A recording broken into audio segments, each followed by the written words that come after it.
I moved into the apartment on a Tuesday. It was cheap, small, and smelled faintly of paint and old dust. But it was mine.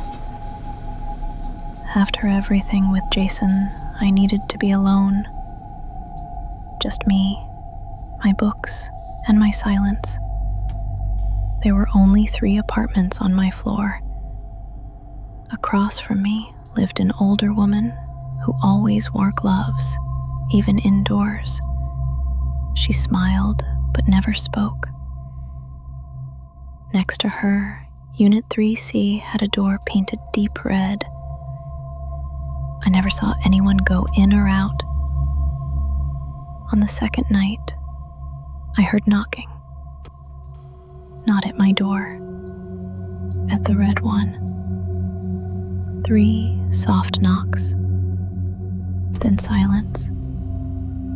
I looked through the peephole. Nothing. No footsteps in the hallway. No voices. The knocking came again the next night. Always at 3:12 a.m. Always 3 slow knocks. By the 4th night, I stopped sleeping. I asked the landlord. He frowned and said Unit 3C had been empty for years.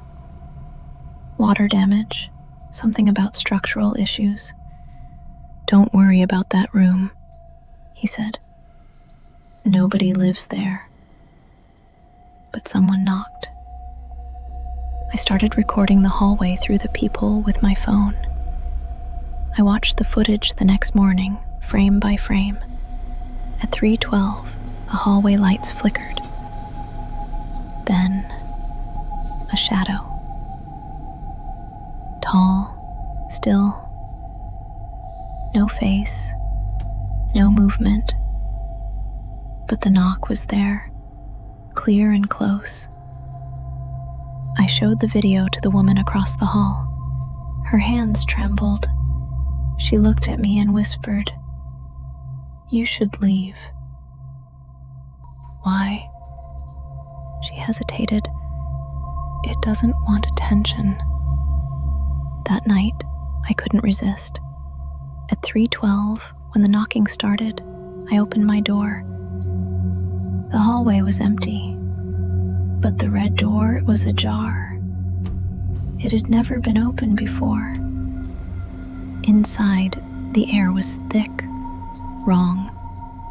I stepped closer. I don't know why. Maybe I wanted to see. Maybe it wanted me to. There was no furniture, just a room full of scratch marks on the floor, and on the far wall, in something dark and dried, were the words, "You heard me." I ran.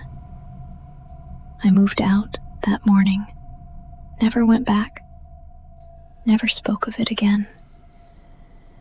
But sometimes at 3:12 a.m. I wake up, and I swear I can still hear the knock.